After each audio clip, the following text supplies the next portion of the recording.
పేరు గుంటూరు శ్రీనివాసమ్మ. ఈ ఏరియా పేరు చెప్పండి సార్. తూర్పు కంపాలి, దివివారి వీధి తూర్పు కంపాలి. ఈ బంగారమ్మ తల్లి యొక్క గుడి యొక్క ప్రత్యేకతలు ఏంటి? అసలు ఎప్పుడు స్థాపించారు ఈ టెంపుల్? చాలా పూర్వకాలం నుంచి, కొన్ని వందల సంవత్సరాల నుంచి ఉంది. 2000 సంవత్సరంలో జీర్ణోద్ధరణ చేసి మళ్ళా గుడిని మామూలుగా పునరుద్ధరణ మళ్ళా బాగా చేశారు.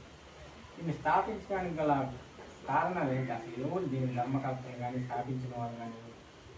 దివి లింగయ్య గారు దీనికి ధర్మకర్త.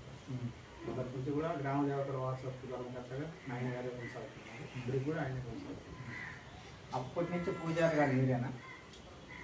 అప్పటి నుంచి నేను కాదు, కానీ ఒక 24 సంవత్సరాల నుంచి నేను.